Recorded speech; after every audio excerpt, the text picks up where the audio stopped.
just got a little introduction and then we'll go on to the session. So welcome everyone to the final session, final webinar of the UrbOx series, Urban Design, the Past, Present and the Future. I hope you're all keeping well. If any of you had just a bit of housekeeping, if any of you have any questions, please pop them in the chat, and then at the end of the session in the Q&A, we'll go through them and we'll have a discussion. The previous two webinars have been absolutely fantastic, and I'm sure today's will be no different. I'd like to introduce Mike Stubbs, who most of you will know, but for those who don't, Mike is a chartered planning and development surveyor and a chartered planner, as well as visiting lecturer at UCL and Oxford Brookes. So welcome, Mike. Thank you for joining us today. Whenever you're ready. Thank you, Chairman. Thank you, Liam. What I'll do is I'll just check I can share my screen. You can see everything. And here we go. And then just, is that visible? How's that? Yeah. All working, great stuff. I just need to make that a bit larger. There you are. So I can't see anyone now, and I have been told I should configure another screen to see you. I've tried that and that hasn't worked as of yesterday. So I'm more than happy. With Liam's help, we might put out a few questions in the chat bar, which we can take at some point, Liam, or if you get a question, Liam, and you want to ask me back, just do interrupt at any point.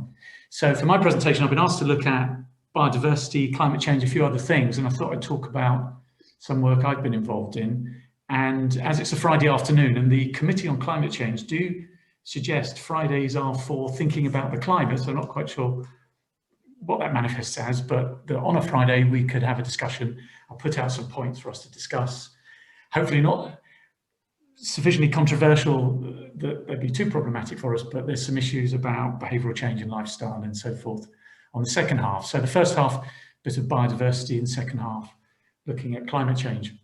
When we look at the UK, and I found this rather wonderful graphic a few weeks ago, what are we arguing about in terms of land use? Because 95% of us live in urban areas, that's basically 11% of the land use. And some of us are lucky enough to live outside of that as well, in the 35% that's protected, and then the rest. So the land use planning system in particular is largely focused on not preventing a great deal happening in the middle for many good reasons, although the green belt is something that isn't for today, but does need revision.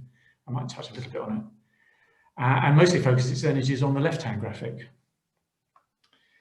Now, I thought today we'd start with this. So I'm sure, Liam, you might get some answers to what this is, or if anyone's been watching it. But I was at the RICS Planning and Development Conference in May when we first started the first period of lockdown, and a group of highly regarded, commercially minded planning and development surveyors and other cognate professionals. And one of the delegates made a presentation about the repair shop, or at least he talked about the repair shop passionately. He'd started to watch it, I hadn't watched it.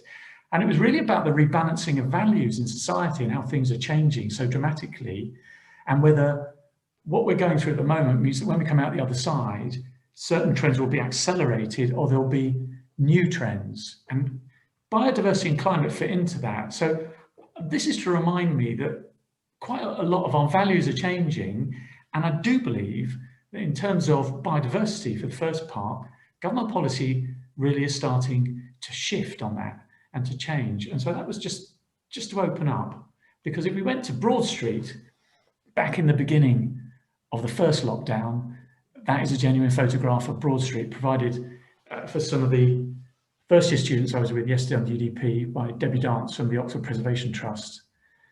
And not a shot of how to improve Broad Street's urbanism on the floor, but literally no one's there. So we've got this reappraisal of values potentially, and how we might want to drive that forward.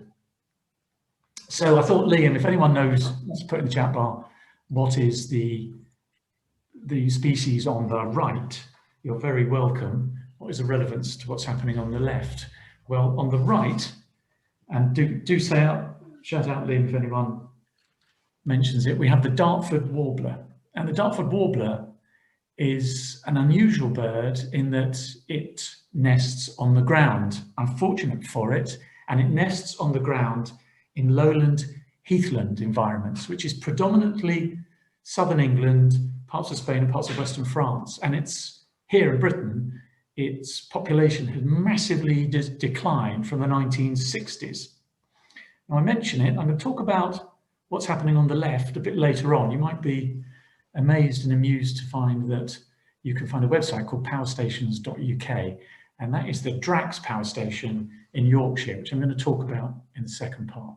But returning to the Dartford warbler, the Dartford warbler in massive decline happens to have its habitat where there's an awful lot of pressure or desire for building, and that habitat tends to be in Hampshire and Surrey. There's other southern counties all the way to Cornwall that have the Dartford warbler.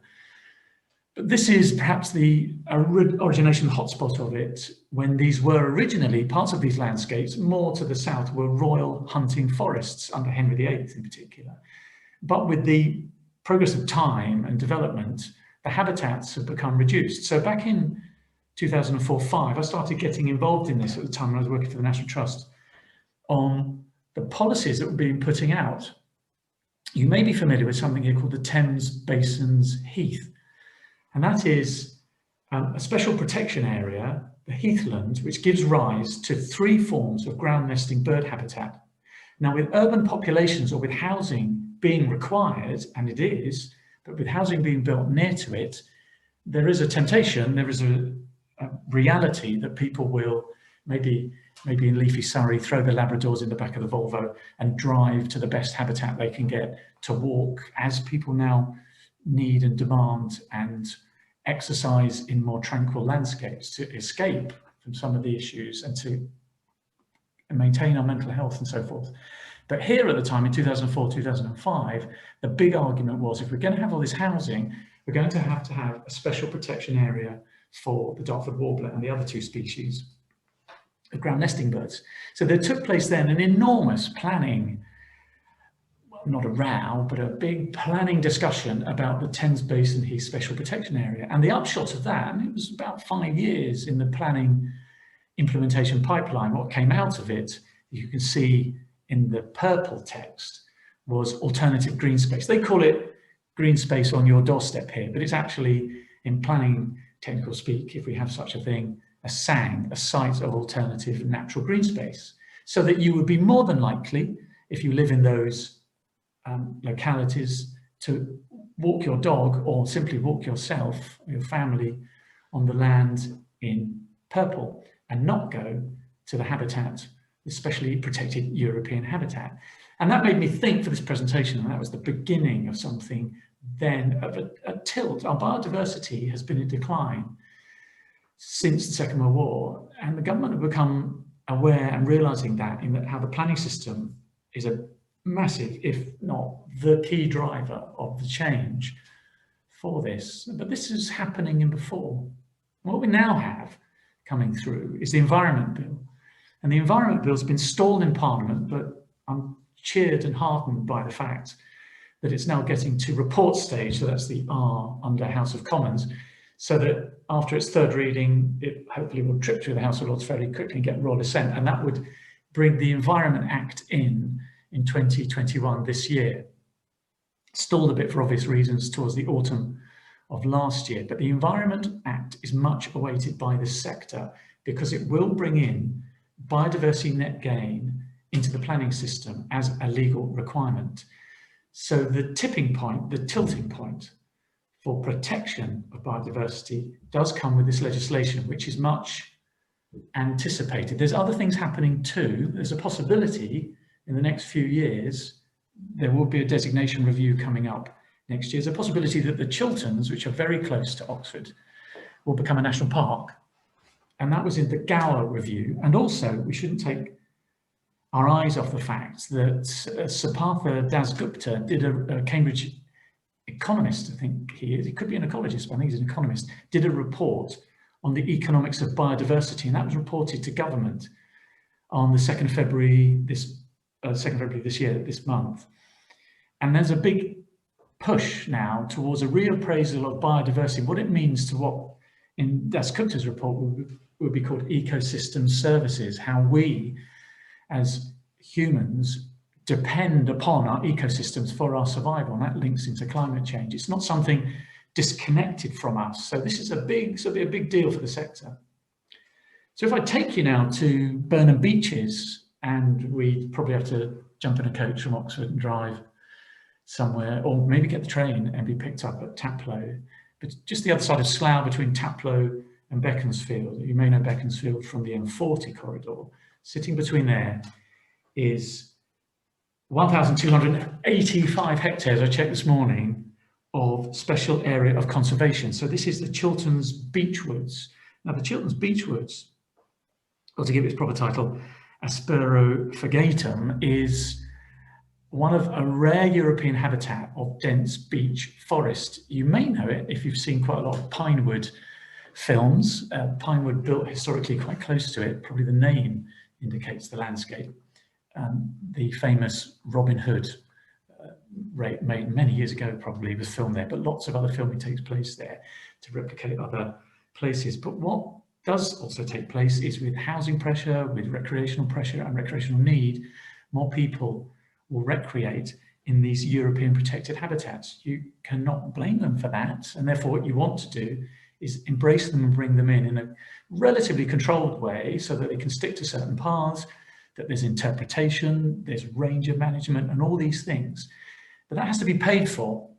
The Chilterns Beechwood here, this particular part in Burnham, is owned by the City of London Corporation and have managed it since I think the 1920s. They're a particularly wealthy organisation, so you might think, well, they can pay for that.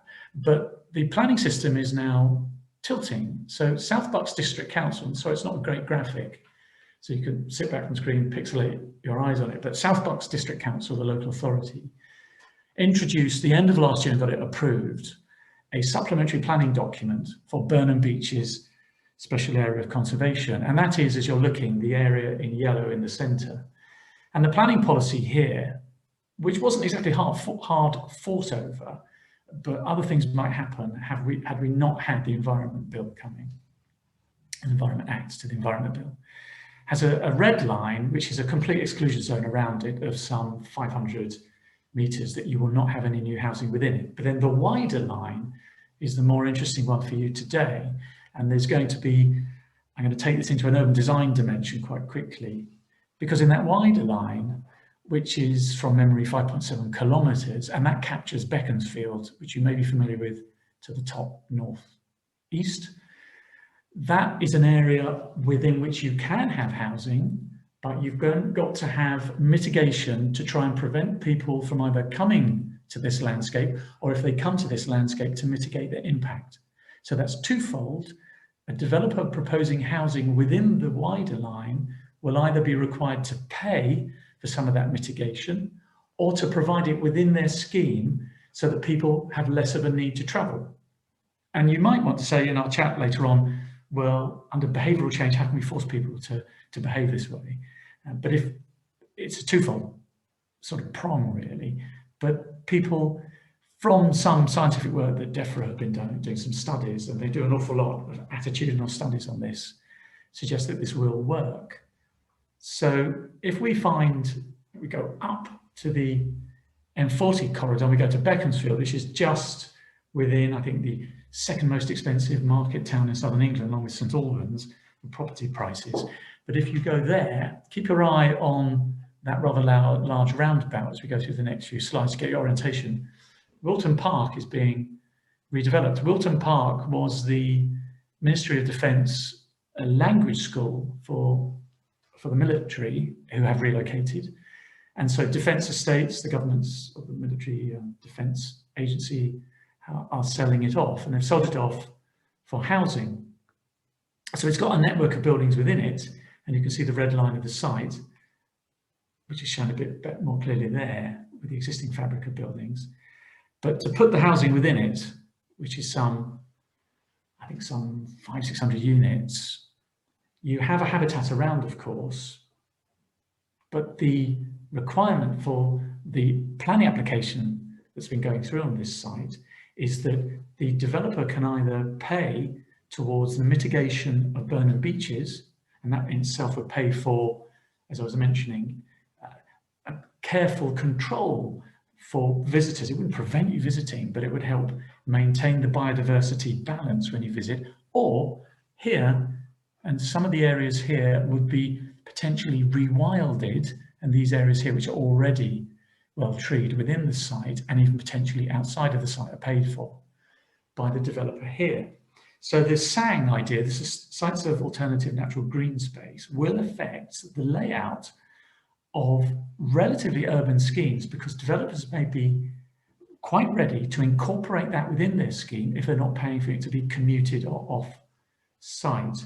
So within the framework of where we are in this part of southern England, if we went to Ashridge, which is 500,000 hectares of highly valuable biodiversity land to the east of Aylesbury, to the sort of top side of Tring in Hertfordshire on the Buckinghamshire-Hertfordshire border. So if we jumped, I was going to say jumped in a car, but that might not be quite so appropriate for today. But if we jumped somehow in public transport and we got there as a student group, we'd be mostly on National Trust land, not exclusively, but mostly on National Trust land.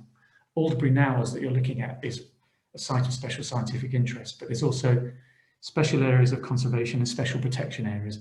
But this is also part of the Chilterns Beechwood Special Area of Conservation. So we've gone from southern Buckinghamshire to the edge and into Hertfordshire.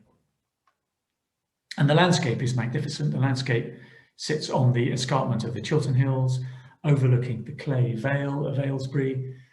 And that landscape is chalk, and that gives rise to particular chalk plants. The Chilterns gentian is one of them, and particular chalk habitat. Chalk grassland is very rare in Europe, and southern England has some of the biggest reserves of chalk grassland left in Europe. So it's a very rare habitat, and also the Chilterns Beechwood SAC.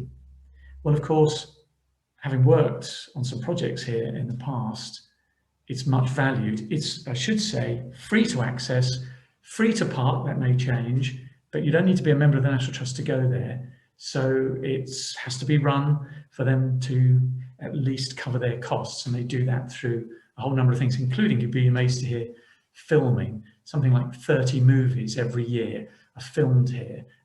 Harry Potter Quidditch World Cup final, if anyone's interested, was filmed here at Ivanhoe Beacon, although when you see the film I couldn't recognise it.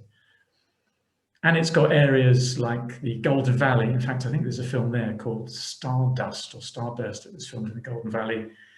And on the bottom, the bluebells in the spring. And I can assure you that is not photoshopped. The bluebell image in the spring brings a lot of visitors here.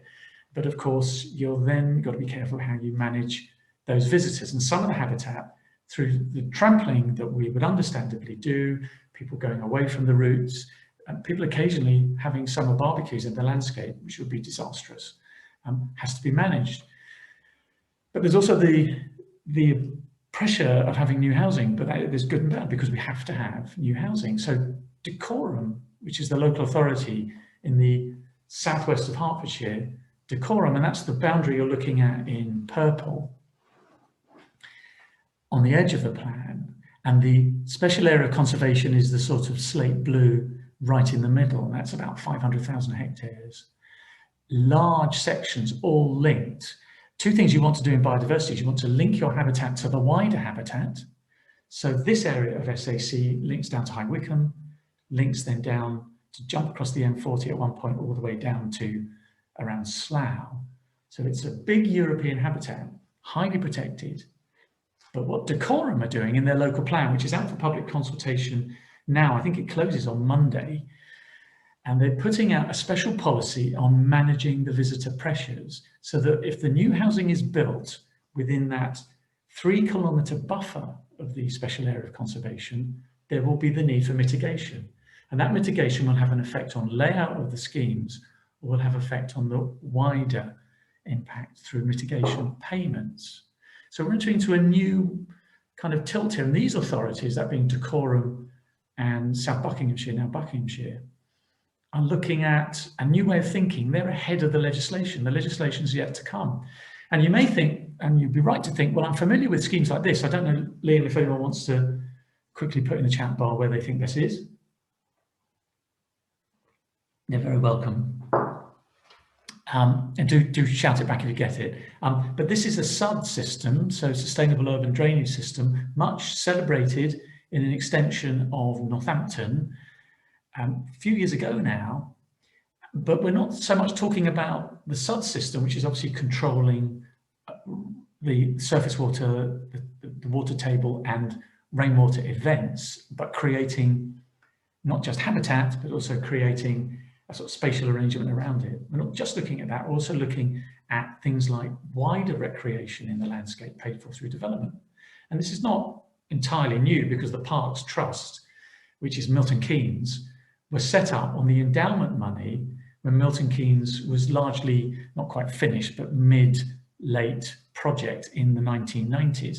So the government put an enormous amount of money in a bank account, if you like, to create an endowment, an interest, which pays for the habitat management and the wilding of vast areas of the Milton Keynes new town. And it's a model for the future. A lot of people rather dismiss the place. It has some of the finest planting that we've had since the 1960s in modern urbanism, and some of the finest spaces are created and managed superbly through that endowment. And that is a kind of model for the future. Problem is, of course, that money may not come from the government, it will come from developers. This is about our only bit of text. A new law will soon require relevant planning applications to include information on how the development will both maintain and increase biological biodiversity. All relevant planning applications will need to provide this within 2 years once the law is passed. Along with other measures, the Council has drafted a biodiversity accounting supplementary planning document to help achieve this in Buckinghamshire. That was put out as a press release last Friday, because Buckinghamshire as a council are now taking that Burnham Beeches idea and running it into their own biodiversity accounting. So biodiversity uplift, 20% biodiversity net gain, is a policy that's going to be coming through in the bill, and that policy will be transposed down into the planning system. I don't know what the thresholds are going to be, but it will be incumbent on developers, on vast majority of schemes, housing schemes in particular, to account for what is the biodiversity baseline, what's the habitat baseline of a site, and then from that to work out how you add 20% through the work of ecologists for elements of rewilding, planting, not having amenity grassland as such, but having habitat creation. And this is a big tilt for us. So we should be seeing some massive change coming. And some authorities have gone ahead of the curve, ahead of the gun on this. And the other thing we tend to forget about, and this is a report put out by Plant Life, in this case the British Ecological Society, but also by a charity called Plant Life, is a report called We Need to Talk About Carbon, about nitrogen. We certainly need to talk about carbon, that's coming. We need to talk about nitrogen. And in 2017, they put out this report because nitrogen is something that they call the elephant in the room for biodiversity negativity. And nitrogen is produced by the burning of fossil fuels, power stations and transport, and it creates an acidification. It acidifies, and I'm no chemist, but it acidifies the soil, and it kills a lot of wild plants and native wild plants. And it has been estimated by Plant Life that in special areas of conservation, so that's the highest European habitat in England, 90% of them have got dangerous levels of nitrogen. So if you're driving up the M40, and we'll talk about behavioural change in a moment, but we're driving up the M40 and down the dip slope where the M40 goes up the big cutting and it drops down, or your coach drops down, that's going down the dip slope of the Chilterns, the M40 is built on it. On either side of that, you've got area of outstanding natural beauty habitat, you've got little bits of the Chilterns beechwood habitat, and you've got very high levels of nitrogen. So what do? Do you object to planning applications for housing on the basis of nitrogen? Do you make that a planning issue, and is that taken sufficiently seriously enough? And I say that because we might think, well, you know, fair point, I completely agree with what Mike's saying, but it's only on the fringes. Well, at the moment, it's got so serious, the nitrogen deposition in the Solent, around the Solent, if we just get this to work, around the Solent of Southampton and Portsmouth around here into the New Forest, that Natural England have acted early. Now, the Royal Town Planning Institute did a seminar on this, and it was the young planning section of the RTPI, which is brilliant, and I attended a little bit of it. to listen in. I've got all the presentation to review. But Natural England, the government's lead agency on nature conservation, have put a moratorium on house building until they can work out a way that any house building doesn't add to the nitrogen problems that are happening around the Solent.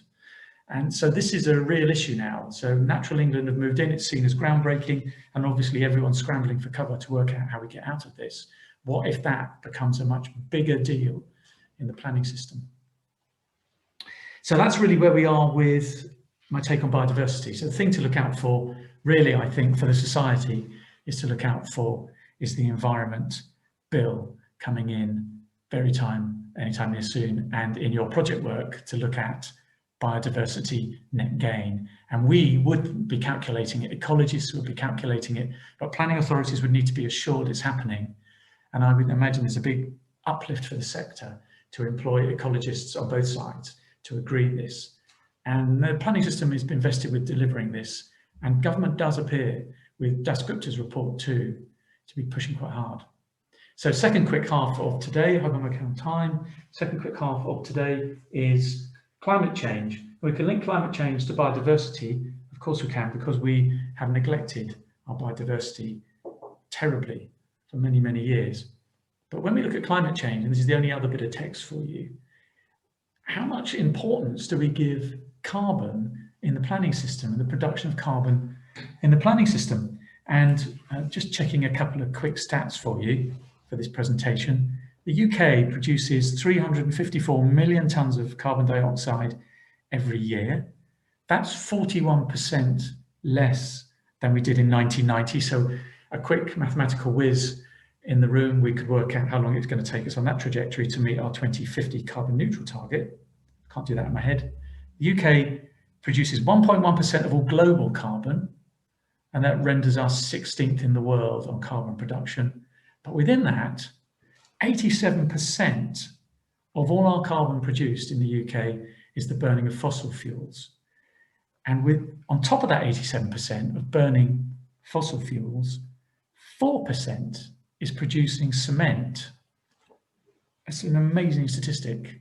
So Client Earth, the Secretary of State for Business, Energy and Industrial Strategy, took Robert Jenrick's department to court at the early part of last year, and I'm afraid lost, because the High Court dismissed their challenge for what's called a development consent order, because Drax Power Station, which is this one here from powerstations.uk, that well-known website, Drax Power Station are decarbonising to the extent, or decoaling, if there's such a word, to the extent that by 2025-26, they want to have stopped burning coal to create energy here, and they put in a planning application to burn gas on gas turbines to replace 2 of these. And that was granted by the Secretary of State in a development consent order, which is just a consent mechanism for big infrastructure that the government fast-tracked in 2011. It goes back to 2008 legislation, but it was taken to court on the basis that the Secretary of State, Robert Jenrick, didn't take into account his own government's zero carbon targets by 2050 in the climate crisis we're in. Now, the judge would have said, as you'd expect a judge to say, I can only decide if the minister was acted illegally. Whether the minister didn't act illegally because he took into account carbon would be produced by gas, but it would be part of our transition to carbon-free, fossil fuel-free, because obviously burning gas is a fossil fuel, but it's not as bad as burning coal. So the judge found it was not an illegal decision, but in preparing this, I had a quick chat with some colleagues at 12, and they were saying, well, why doesn't carbon become a planning issue? Why isn't carbon produced by development a straight planning issue? And some people might scratch their heads and think, not yet another expert evidence report loaded onto the planning system, but it could be a massive game changer. So it's possible, because the other problem we've got, and I'll turn to Graham, because I think Graham may not want to come on just yet, but I'm pretty sure that's Graham's garden on the bottom right. He showed me this slide in 2008, and in 2008-9, and I think it was, Tewkesbury started to flood around, and this is Gloucester and Tewkesbury, and all of that area flooded. And on the day when all this flooding started to hit, a massive, massive storm hit the Thames Valley and went down the Thames Valley from approximately Maidenhead to the west of England. And you may remember seeing on the TV news a Gurkha regiment of the British Army desperately sandbagging a power station to save it from water inundation. Well, of course, Nick Stern's report, a University of Oxford economist, which is now seems so long ago to Tony Blair's government, you know, if we act now, we will save money in the future. If we act now, we won't be spending so much of our gross domestic product, our wealth, on acting in the future. And if we act in the future badly, we've got to then, well, what do we do? Do we spend huge amounts of money to reinforce all of our power stations? Well, when this was happening, and I think poor old Graham's garden was being flooded, I hope his house is all right, I fear for his basement. I was at that time going to a National Trust meeting at Cliveden. I regret to say by car. At the time, I was known as the only person that cycled to Cliveden on my folding bike. I'd just like to mention that for balance. And unfortunately, the next image might seem slightly amusing. We could have a competition, Liam, as to how did Mike get the family car put in the Shell fountain in Cliveden. In shorthand, it was the climate change event. You could not discriminate from the water and the ground with the amount of water that was coming out of the sky. But within minutes, it lifted, and the National Trust Rangers brought out their fantastic Massey Ferguson tractor, pulled me out. Unfortunately, the car was finished.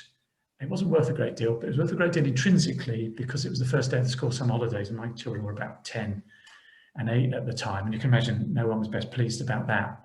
And then I got an email about 2 years ago and it said, who would do a thing like this? And that was the email, because a member of the staff team for the Cliveden House Hotel put the Cliveden House minibus also in the Shell fountain, which is a grade 2-star listed building. I'd just like you to be aware. I don't know how that happened, but we could talk about that.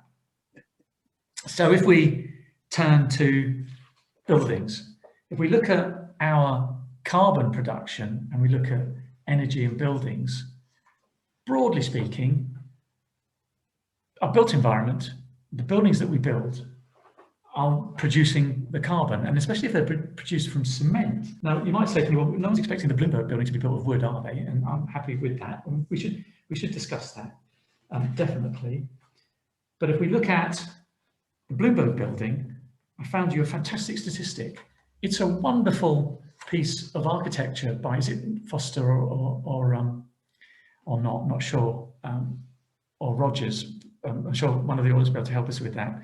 But the Bloomberg building over the Temple of Mithras in the City of London, what was there before was a truly hideous, on Queen Victoria Street, truly hideous 1960s building.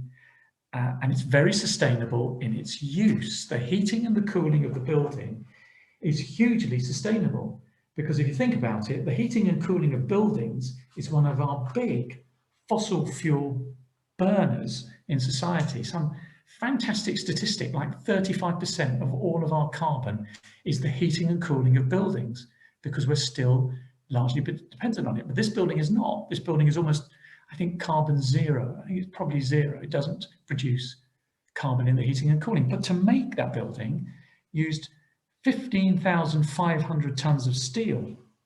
I'll just give you an encapsulation of it. That's 15,500, that's 1,000 tons more steel than the Brooklyn Bridge.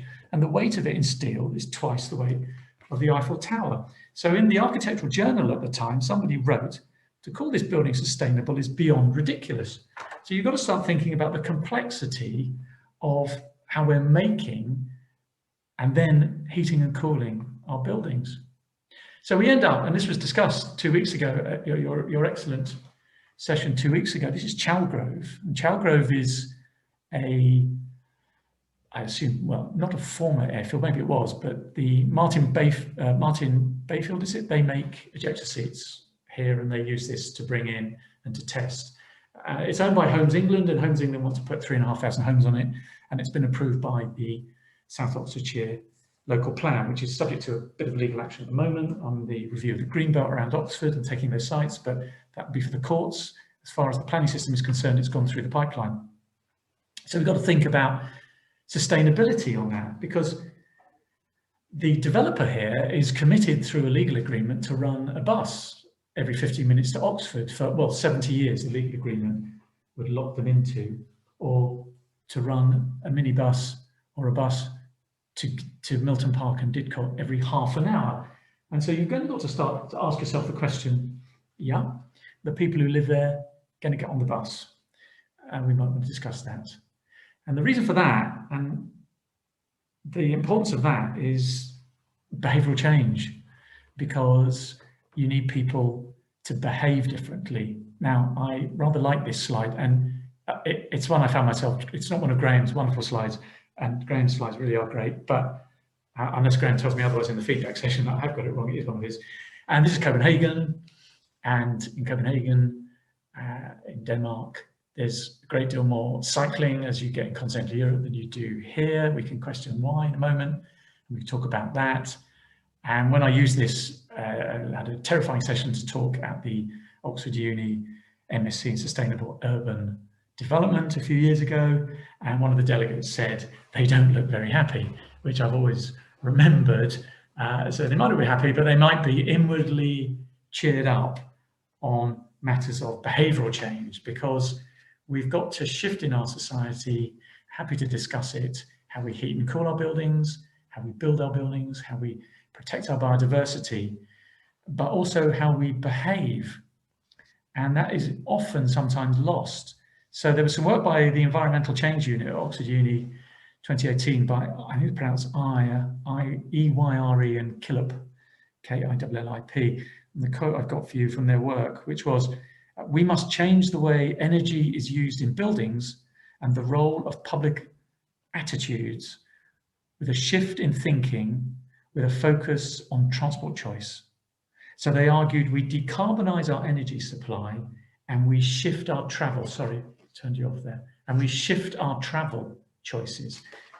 And how do we do that? Well, you're going to rightly say, because we need to be offered those travel choices as well. Well, quite recently, and it was reported in the Urban Land Institute last week, the Mayor of Paris, for her re-election campaign, has pushing the idea of having the 15-minute city, and my French isn't quite so good. I'd love to say it fluently in French, someone's very welcome. But this idea of the 15-minute neighborhood, whereby you get all your self-sufficiency in access to services, to retail, to recreation, hopefully employment, but potentially that could change with people being less reliant on traveling for employment. And you put that within a 15-minute radii. Not a great new idea, but a nice idea to re-energize, because we've been talking about that, whether we've achieved it is another matter, since Ebenezer to Howard on the left, and the UrbEd report that won the prize on the Wolfson Prize in, I think, 2014. And they came clean and said, well, we could do this in Oxford. It's in the appendix to the report. Started looking at these ideas around Oxford. And of course, some of those will be dependent on having a tram network to give people some meaningful choices when you're going beyond that magical 500 meters or 5-minute walking distance, where people start to think, well, I might jump in the car, or I might hopefully get on the bike, but then I might get on the bike for a certain radii, and then I'll need the car. And then as we sort of pull this to a quick conclusion and seek your views on it, what do we do about Heathrow?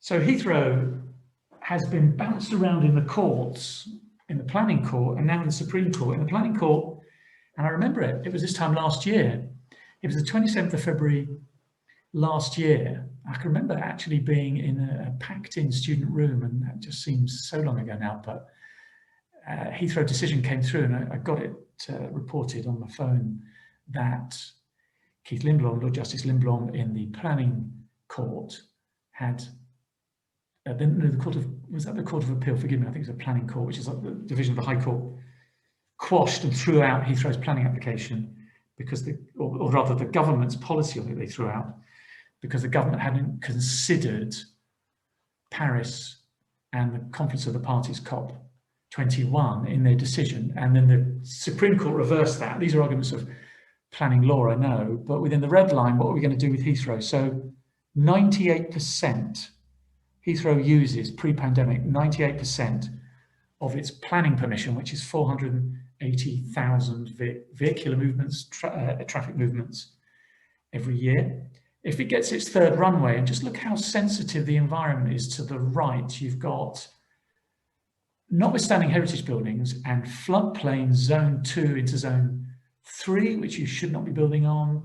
It's got a lot of water bodies that gives rise to habitat. So it's got European protected sites. That's the SPA. Excuse me, getting so excited. I'm going hoarse. It's the SPA, triple SI, and so forth in ancient woodland. That if the third runway was built, and this is a battle to come, and I just can't imagine how long this battle is going to take and how much the public would accept this if, even from a technical point of view, and we had a 3-year-long government review which said Heathrow's the option for British business and so forth, but even if that gets through, will the public swallow this? And at a third runway, you'd then get 740,000 traffic movements a year. You'd have to get rid of 694 hectares of greenbelt. You'd have to lose 60 hectares of woodland, and just see what HS2 ploughing through some ancient woodland in Buckinghamshire is doing to the news media. And 950 homes would be demolished. That's a much more real effect for people's livelihood, isn't it? So we've got that to come. So your views on that are welcome. And in the short term, it's great. We can take, that's Park Lane in posh old West End of London near Hyde Park, very expensive car dealerships on Park Lane, and then behind that Mayfair. And we've widened in a temporary sense. And I was trying to photograph, I've got to do it where I live, a most hilarious widening outside, a rather difficult curve that cyclists don't enjoy, that they've put in, government paid for it. But these may seem temporary, or can they become permanent? Should we be following and flowing some of the work by Will Butler Adams, who's the chief officer at Brompton, the famous folding bicycle? I, like Graham, own them. I own fewer than Graham now. I had one stolen last January outside a lecture, which was most heartbreaking for me. And you could put 42 Bromptons on a parking space, which is obviously clearly hilarious because you wouldn't be able to get access to them. And 42 Bromptons at £1,600 each now, the cheapest ones are about 800, would probably buy you quite an expensive vehicle, but I think you get the point. So you have these traffic choices in society. The campaign for movement, Ingrid and Cameron have happily just posted on social media from UrbOx. Next week, the campaign for movement are launching a discussion about how to make car-free megacities, and that's on March the 3rd, if you'd like to tune into that. I think it's London, Tokyo, and New York, and Brompton, Folding Bicycles, and others are part of this campaign for movement. Really to try and grab the, if you call it zeitgeist, the spirit of the age now, moving out of the pandemic into how we're going to change our cities. So, of course, we need a bit of blue sky thinking. I was going to show you this film, but I thought it was a little bit too seeking amusement in such a serious subject. But this is an inventor who went to, I think it's Utrecht station, and he created a bicycle that knits you a scarf. And if you go on Vimeo, you can get the 3-minute film where he gets commuters to come off the train, cycle the bike, knit a scarf. Has nothing whatsoever to do with sustainability, or maybe it does, because that scarf uses no energy in its production except your energy. But it's about thinking differently in the way that we're going to come out of this from a sustainability and a climate change point of view, because we will end up, and yes, the super cycle highways in London, Oxford as well, promoting cycling. For work, I travelled, I think it's Super Cycle Highway 3, which goes over Lambeth or Battersea Bridge, and then it goes down into Battersea, southwest London, and vast sections of it on a Sunday, people park on to get into Battersea Park.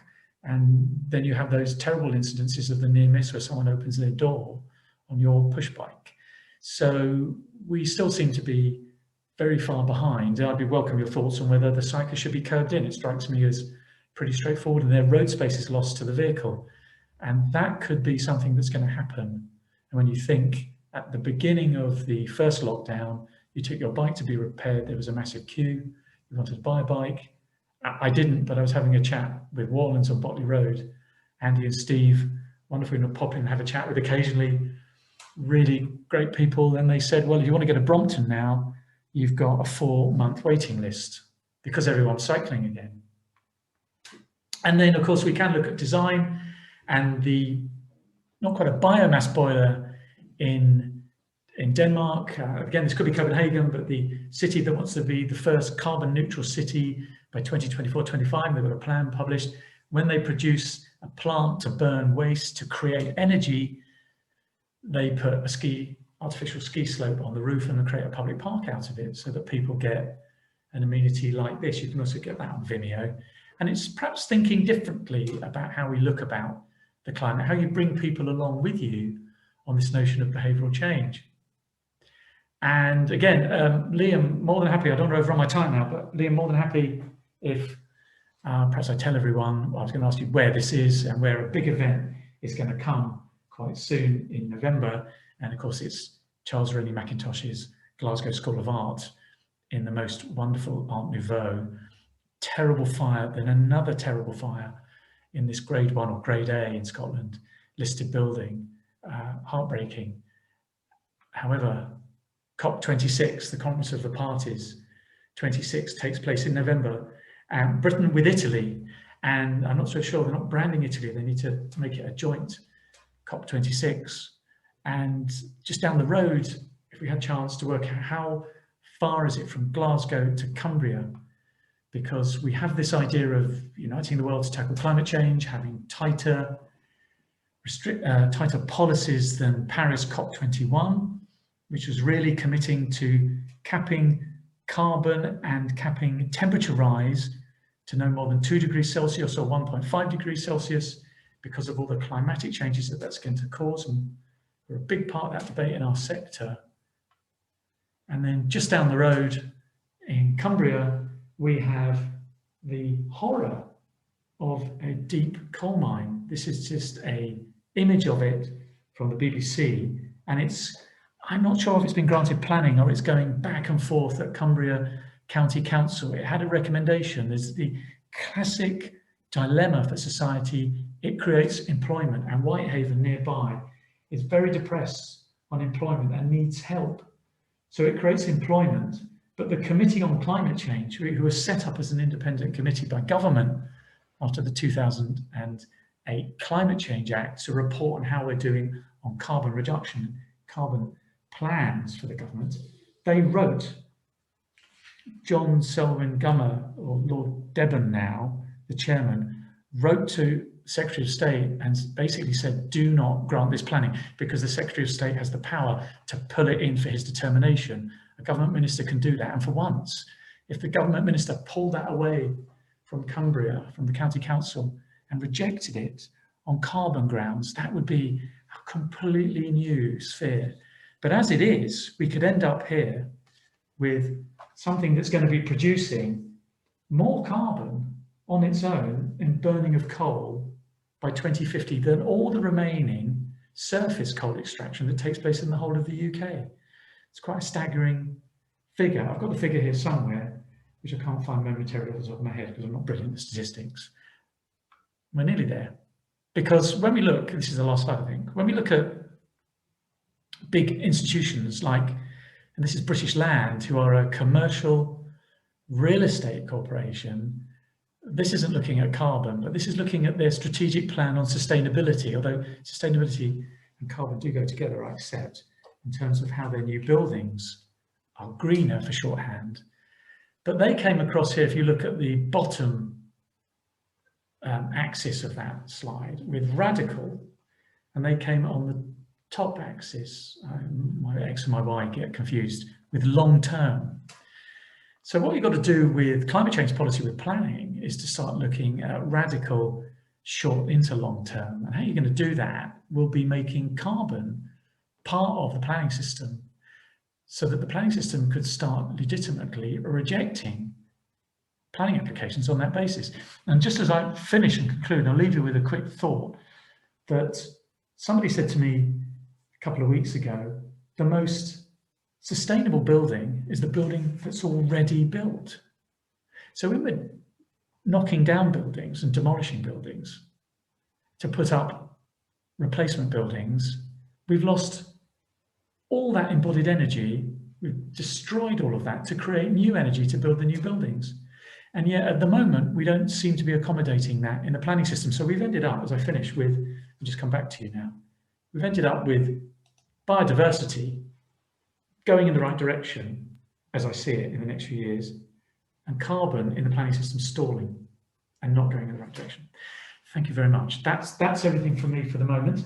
I've probably overspoke far too long. It's 50 odd minutes. It'd be very put you in the position of discussing back. And you're very welcome to do that. I do hope, just as we finish, there was one thing that I thought I'd like to raise for the group on my slides, which is the Committee on Climate Change actually say, here it is, the Committee on Climate Change on their website actually say, what can we do as individuals in this? Yes, as professionals, we're going to be lobbying in other sectors, but what can we do around this meeting today? And they say, choose how you travel, choose to walk and cycle or take public transport. We can discuss how viable that is. Make your next car an electric car, then charge it smartly. We'll have to discuss what that means. But if we all turn to electric, that's not a magic bullet. Minimize your flying, especially long haul. In your homes, use energy efficiency, insulation, LEDs, have thick curtains so that in the summer, when your house could overheat or your flat could overheat, the thick curtain keeps the heat out, so you don't need aircon, presumably. Invest in a low carbon heating system, and then, for shorthand, consider what you eat or buy. That might mean we'll all become vegetarian or vegan, so I'm struggling a bit, but I'm trying my best. So I'm probably about 85% there. So we might want to discuss that. That might be the key thing, Liam, as chair of the meeting. That might be the key thing, because we've got all these big picture issues for planning, and we could think about what we could do individually, and then we could think about how we're going to lobby Heathrow not to happen when that starts to come in, if it ever happens. Thank you very much. That's me. That's lovely. Thank you very much, Mike. That was a brilliant talk, so thank you very much.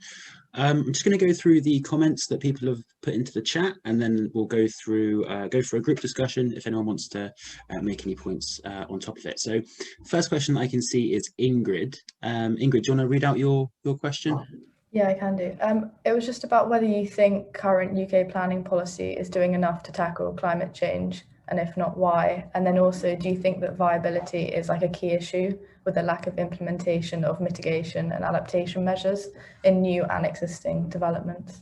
I think it's interesting. I think the first part of the question is, well, the jury's out a bit as to whether, and I think probably no. I think we could be doing more on that. I mean, just as a quick aside, at the moment, I'm trying my best to get a, thanks, Tracy, great comment. I'm trying my best to get a cycle lane put in a development on some housing just around the back of where I live. And it's becoming a massively complicated meltdown of planning law. I mean, it really is frustrating me, and I'm trying to be very much Mr. Nice Guy with all the planners, because I never want to be anything other than that. But on the wider point, I think from a carbon point, we need now to get the planning system to start measuring carbon, which could end up being the preserve of the sort of technical experts, but we do start to need to look at that. And I know that then we get involved in this notion of, I think it's called carbon trading and carbon sequestration, whereby you then can produce your carbon, because the government is saying for Cumbria, we'll overcome the carbon that produces through other measures. And I think the public are going to struggle with that. But so the first point, I think no. But on the second point on viability, viability is often argued in development to mostly not have affordable housing. To say we're doing all these other big spends, so we can't afford to fund the affordable housing. If we get into a role of biodiversity offsetting, I think it will become very difficult for viability to be used not to hit the 20% net gain, because the 20% net gain is going to be in law. And here's another quick thought, sorry, just a quick thought, is last week the government put in the announcement on the Oxford-Cambridge ARC, the growth ARC. A transport strategy was published yesterday, but last week the government put a press release. There's going to be 4 new towns or garden cities between Bedford and Cambridge. And part of me thought, well, you just drop that into the planning system. It hasn't gone through the county councils and all the borough councils and all the planning process. And the government have said they're going to put that in the National Planning Policy Framework. And I thought, in 1967, we created a new town in Milton Keynes, and it took ages to happen. And now the government simply drop that into the NPPF. So why don't we just drop into the NPPF some carbon policies as well? Sorry, a terribly long answer. I'll make the others very quick. So Liam, thanks very much for that. Any other quick thoughts? I'll try and click the chat bar too. Laura, knitting and cycling, perfect combination. It was great, wasn't it? And you can go, Larry, you can go on the, Liam, do you have the chat bar? Yes, I do, yeah. I think I've lost it. You can go on Vimeo and see this wonderful inventor giving people a free scarf that they've made. Yeah, I think someone sent to me because I keep posting my knitting projects and cycling. I think the students have already sent to me. Let's install one in the urban labs when we are back, I guess. And it's kind of memorable, isn't it? It makes you think, I remember him, because had I walked past him, I would have really remembered him. And we need that kind of thinking as well. But we do get sometimes stuck into the technical issues of carbon trading and carbon sequestration. I get lost. So Liam, any other quick questions on that? Questions. A few comments. So one from Cameron. He said, what about the retrofitting of homes? Doesn't come cheap. Surely that will require government support. Yeah, and also when you think there's a VAT problem with that, isn't there? Whereby you don't pay VAT on new build, but you pay VAT on retrofitting and listed building refurb. The government have got to change that. We've got to give tax breaks to people who are retrofitting from an environmental point of view. I mean, I worked on a project at Coles Hill near Farringdon in the west of Oxfordshire, where we were retrofitting sheep's wool. Wool is from sheep, isn't it? In attic spaces, insulation. And it was a great project. And then we discovered that vermin love it. And if the vermin get into your attic, you're in trouble. So then it had to be come out and sealed in with polythene and then put back in. So, you know, you're kind of looking at things like that, getting tax breaks. But of course, what you don't want to be doing is putting the argument necessarily, unless it's a last case scenario, we've got to demolish a building to put the building back up. Just managed to log myself out of the chat, sorry. That's okay. Colin said that local government needs to establish large nature reserves. Nature strips on developer sites could be useless as residents' pets could eat or chase the fauna away. So yeah, I think that's a good question. I think what you'll end up with is a two-track approach. So on, like, for example, the students who are working on, is it Salt Cross, the Grosvenor-sponsored scheme to the west of Oxford, anyone looking at that? You'd have your local corridors and routes, and I accept, as what a colleague of mine at Ashridge used to call dog emptying countryside, you'd have that, but you'd also have meaningful sounds where people can go and just escape a little bit in physically and mentally. And yes, there could be some dogs on that as well, but you could also have, as I came across with one project, you can have various planting strategies to prevent people getting into the really sensitive habitat, and people won't enter that. People actually can be carefully manipulated in how they use space, but they still get access to green space. Just think how many of us go on, you might go on the Ridgeway, which runs through Oxfordshire and down to beyond Swindon from Hertfordshire. You rarely get off the Ridgeway, you stay on it. So you can design it, but I think it's an important double track approach, yeah. Okay, Graham Smith said, what should the nature of any road through the Arc? What should be the nature of any road through the Arc? We do not have a mixed use street type. I'm hoping, Graham, that we won't have a road through the Arc. I hope. I don't know what government are going to do now with it, because unless I've missed something in the last few days, they've been remarkably quiet on the Arc. They're putting money into the train line and not the expressway, they call it, don't they? If they want to build the expressway, I think there's a nervousness now in government. I mean, it's the thinking of the 1990s, just to have another road. Could we not design something in the Arc? And remember, we've got, like the London Thames Gateway, we've got this jigsaw of all different planning authorities and different interests. Could we, yeah, I'll have to mention that in a moment, Graham. Could we have with the Arc, the train line goes through, the new Oxford-Cambridge line, And then the communities that come off that are communities where you don't need a car. It must be possible, except in rare circumstances, it must be possible to design something like that, because people will buy into, if they've got high value tech sector jobs in Oxford or around Oxford, and they come in by train from where they live, they won't need, with luck, to transfer to anything other than public transport to get to work. So I mean, I'm just hoping. I know government are probably going to push out a road idea. If they do, Graham, we're just going to have to hope we can design something. But it just seems such a backward-looking way of looking at for the government. But I don't know. I've no. Graham wants to come in on that. Yeah. May I? Yeah, do. It's insane to think that there won't be a road. It's simply insane. I mean, come on, you cannot possibly think that there cannot be a road. Well, the reason I say any decent sized development anywhere that's focused on a train.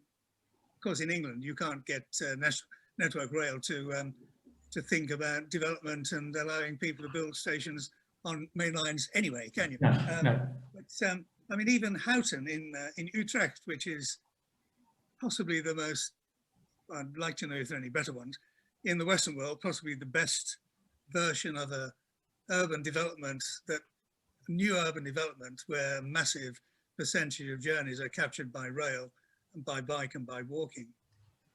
That's probably, I don't actually know the stats anymore. I knew them back in the 90s, but probably most journeys in Houghton are still made by car.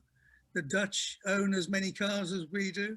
I don't think the Dutch trip rate by bicycle is 15 times ours, but it doesn't mean that they don't slip across to northern Germany for the weekend or to Paris or. Well, it's an interesting one, isn't it? I mean, queue at the borders. The problem could be that famously we don't have regional planning, so we don't have any big picture planning, and the government are trying to become a regional planning authority. And it could also be that the road could be so massively opposed, and the delay in its building and its construction. And when you think High Speed 2 was 2009, yeah, go on. Well, the problem, as I'm reading the National Model Design Code and listening an hour or two ago to English Economic Heartland. Oh yeah. We think of I mean, how do we think of a road? How do you, anybody in the audience, think of a busy road? Does it have to be a motorway? Or a dual carriageway? Of a new road, what is the busiest type of new road like? Is it like a motorway? Does it have frontage access? And that tiny little phrase, it seems to me, encapsulates the whole of development. You know, we must have roads that have frontage access, so that a little piddly road out in the countryside comes across to somewhere perhaps like Chalgrove, and then it becomes an urban street, and then it goes out the other side. If it's any different from that, it'll be provoking long distance journeys. And we don't have, although the word boulevard is mentioned only once in the current National Design Guide and 3 times in the previous publication about 7 years ago, we need to have a new word for boulevard, because that sounds French, even though it comes from Southport in northern England. You knew that, didn't you?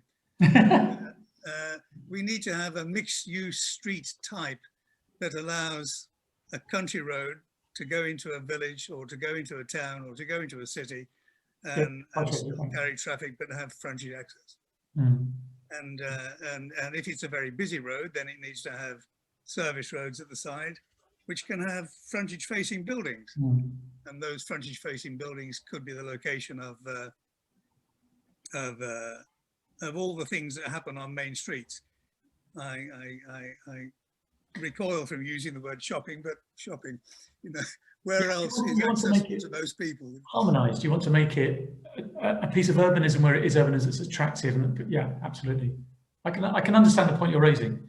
maybe my bigger picture resistance to the road is that it doesn't seem like we're going forward. But it's a great point you raise.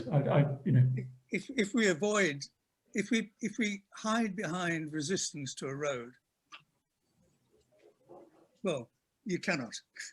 Okay. I'm glad I've set some debate. Colin's just also been posting about local government and privatisation, and of course, local government has lost a huge amount of funding in the last 10 years, up to 40% of some of the funding.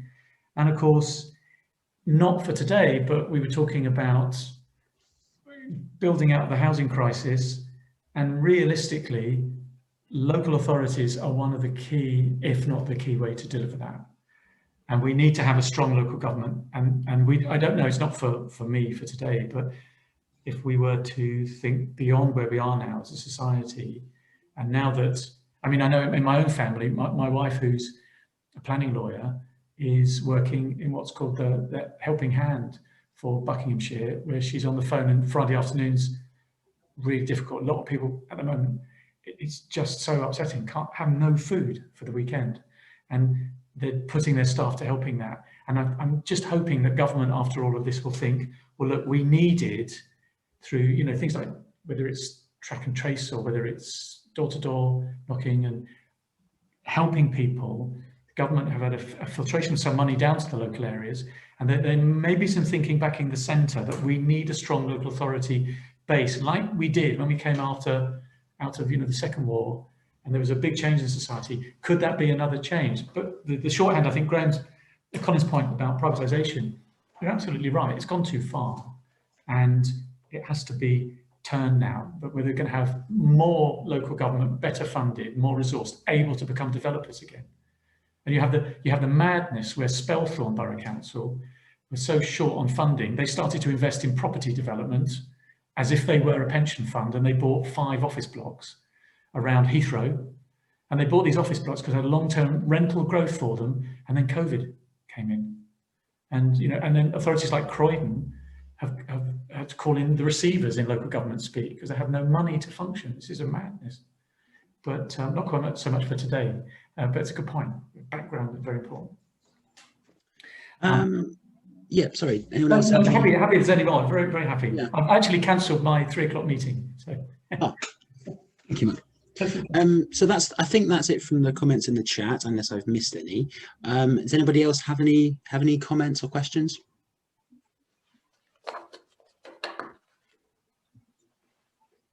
No. Okay. Well, thank you.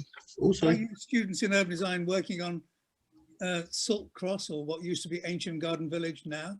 Ancient Garden Village, yes. I know that it's Grosvenor, and I'm not sure if it was a project, because Grosvenor went out with West Oxfordshire, but I think West Oxfordshire don't own the land, it's all Grosvenor own the land. Yeah. I don't think anyone's working on that, because, well... I mean, are any of the students in urban design? Yeah, I wondered that too. Because I mean, when you look, I went along to the early Grosvenor workshops on that, and I know perfectly well what the A40 is like. I know pretty well what Ancient is like, and it seems to me that the Highway Authority has prevented any connection of any meaningful kind with Ancient Village. And so here we are in the 21st century, and we have a Highway Authority furiously demanding to do car generating development and refusing anything else, refusing even to think of anything else. I learned yesterday that there was a discussion, you know, the B4044 bike safe group who want a route along that road from Ancient into Oxford. Apparently had a meeting only a few days ago where transport planners told them, when they moaned about the Ancient roundabout and when they moaned about the Siemens roundabout on the outside of, on the bottom right hand side of Ancient on that road, that they were talking about cycling and safe walking. And they were told that the county council doesn't support Dutch style roundabouts. I mean, can you imagine anything so stupid as to say, we don't allow something that might allow convenience for people using bikes, that might allow safety for people using bikes and people walking, and they're not going to consider it. I mean, it is inconceivable. However, this is the county council that we're working in, and they are a law to themselves. But, well, on a positive note, Come on. Just for the UDP Society too. When you view An Inconvenient Truth, Al Gore's film, just to finish on this note, I used to show that to some students, admittedly, pushing at the bounds of commercial development. This is a few years ago. One student came up to me and said, in about 2010, I'm not going to watch that. I'm going to leave your class. I'm not watching An Inconvenient Truth. It's climate propaganda. I'm going. He was very gracious when he graduated to come up to say he'd enjoyed my teaching, which is nice of him, but he disagreed with my sort of, obviously he wasn't going to say slightly lefty views on the environment, but he said it liberal views on the environment, which is probably how I see it. But in that, Al Gore talks about how society can change very quickly at some points in it. And one or two of those is even things like introducing a smoking ban in pubs and things, and how things have suddenly changed. Sometimes people who still smoke, even at their domestic houses, go in the garden. And these sorts of amazingly quick changes can happen when something dramatic happens, as in the case of where we are now, that you can accelerate change. So I think there's an enormous amount of positivity that's out there for climate change, and for how we design and how we share our cities. Now, the North London borough that I come from, to my great shame, voted the other night that they would not introduce, I think it must be the London mayor, has these low traffic neighbourhoods that they're introducing. And the London Borough Barnet said, we are not going to introduce any LTNs, low traffic neighbourhoods, which is shameful. But we know that a lot of road space has been shut down for bikes. We know that in Oxford, St Michael Street's been closed down for bikes, for cars, and it's had some sort of quick fix so that it becomes a more public realm and people are happier to cycle in it. And I've got some really good news for Graham, because the Broad Street project, which Graham was part of back in 2004, and here's a lovely quote from Graham in if you download the Broad Street project, some people in the first year module have been involved in looking at it, that's being re-energized as a sort of light touch this summer to make Broad Street early stage University Square, University knitted space. And they're going to do it in small stages to help the traders come out of this and to bring people along with them. So there's these sorts of changes are accelerated by where we are at the moment, where government can be with funding on this. So I think there's lots of positives we can take forward. And it's nice to finish on a positive note. And I thank Cameron this week for looking after me with me throwing emails at him. Can I have an image on this or that? Because it's been a horrendous week to speak. And I'm really grateful and very honoured to speak to the Society. And the other one I attended, I couldn't make the middle one, was great. And I think it's really important that as a design team, as design professionals, you're going places in your career because you're really going to be important. You're going to have a handle on these issues, but you have a handle on design, which is certainly what the government subscribed to. So let's hope we see an awful lot more low traffic neighbourhoods and so forth coming. And that's it. So thanks ever so much. Well, I think somebody agreed with you, Graham, on chat, which is good. I always agree with Graham. I like Graham's good critical edge. And was it 2008 that was it your garden flooded, but hopefully not your basement? Oh, you're muted, Graham. Right.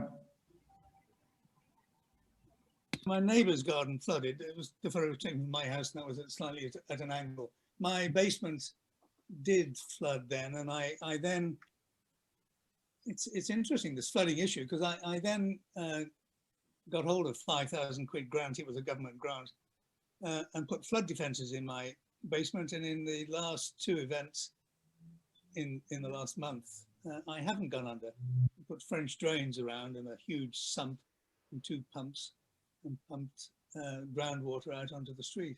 And I've come to the conclusion that there's a small window, God knows how long, how many decades it'll last, whereby I think I might have solved the flooding in my basement issue. I first came across it in 1997 when a PhD student had pushed me into letting him have a bed in my basement. And I went downstairs one day and he was wearing Wellington boots, sitting on his bed with 12 inches, 30 centimeters of water in the basement, and he hadn't told me about it. I suppose he was too embarrassed in case I threw him out or something. So it is a problem, groundwater coming up in Oxfordshire. You can balance it for a little while, I think, as long as the sewers in the street keep on transporting water away. Oh, well, I'm glad you've been okay on that. So, thank you, Lynn. Thank you to the Society, and also thank you to Cameron too for all the help this week. And next week you've got mega cities without cars. What a delicious prospect that could be on the Brompton sponsored channel. Yes. That's fantastic. Thank you very much. So just a few more comments from me, and then we're all free for our weekend. So thank you so much, Mike, for a fantastic session today. Thank you for everyone who's supported the webinar series, bought tickets, and thanks to the committee as well for working on this event to put the 3 sessions together. We hope you learned something. We hope you found it useful and insightful, and we look forward to running a similar event in the future. If anyone has any feedback on the webinar series or any suggestions to the Society or any ideas, please message us on social media or pop us an email at urboxbrooks@gmail.com. I'll put it in the chat if people want it. And also we'll be sending a feedback form out to all the attendees. So please put your comments in there, and then we can hopefully kick on with some more events in the future. So lovely. Thank you so much, everyone. Take care of yourselves. Can I say something before Of course, yeah. I just want to congratulate UrbOx for organizing this. We haven't had anything like this for a long time in urban design, a long time.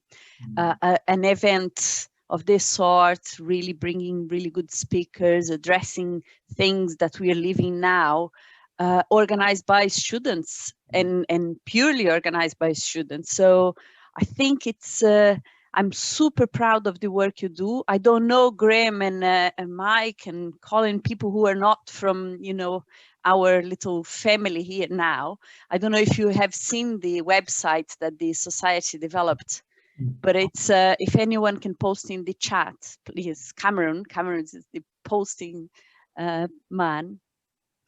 I am honestly really proud, and I think you are revitalizing urban design from a student's perspective, and I'm looking forward to all the plans and all different things that you're organizing. So well done, congratulations, very good. I thoroughly enjoyed it. Great. Thank you very much. The website is in the link in the chat, so go and check it out. We're more than feedback, always welcome. So yeah, does anyone else have any comments or anything to say, or no? Okay, great. Thank you very much. I just have to say that we have international audience. We have people from Brazil, students from Brazil, professionals from Brazil as well. Victoria, Livia was here as well, Jessica. So people who were here with us or not. So that's really good, and I think somehow, I know you're all fed up of this Zoom thing. I am, but in a sense, it's quite nice because it makes it, our reach is much bigger. So it might be that we can even invite people from other countries as well for these talks. I think that would be quite good. Yeah, great idea. That's it. You have to stop me, otherwise I will always have something else to say. We'll be here until late. Nice to see you, Graham, as well. Thank you very much, everyone. Take care of yourselves, and yeah, see you soon. Thank you. Have a good one. Bye.